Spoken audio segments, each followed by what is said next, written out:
I wish we could remember things from when we were little.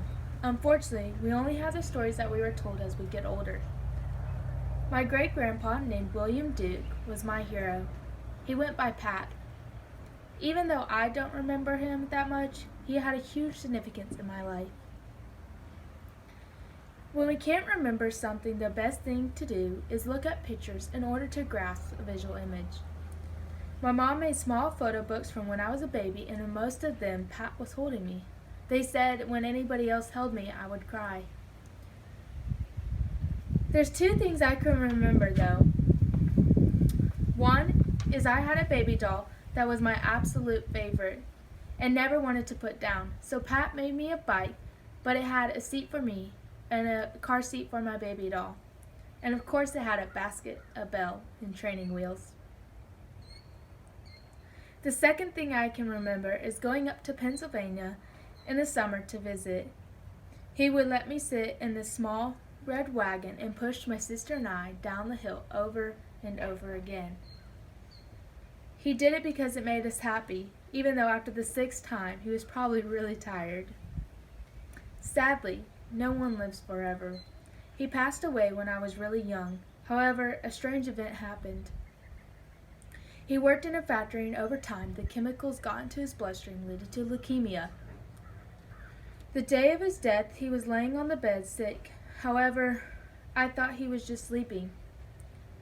I wanted to wake him up so he could help me color my picture of rainbows. My mom and dad took me out of the hospital room so he could rest, and he passed a few hours later. The next day was his funeral. After the funeral, they carried the casket into the room for the family to say their final goodbyes. Everyone then started to leave except me and my mom. As the funeral director started to close the casket, my mom started to cry.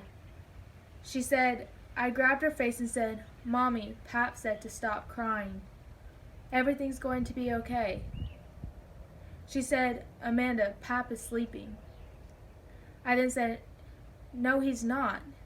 He's right behind you, telling me to tell you to stop crying. My dad came back into the room to grab my mom to show her something. She said when she walked outside, there were 4 rainbows surrounding her in the sky.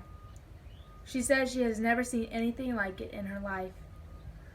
My dad said to my mom, your granddad colored a whole sky for Amanda. I so greatly wish I got the chance to really remember Pat.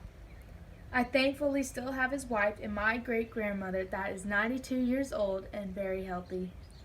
I try to visit her often and take her to her favorite restaurant, Cheddar's. She loves to order the huge plate of onion rings. Even though pictures are the only thing I really have left of Pat, I know I will see him again one day, and I'll have my chance to really remember him.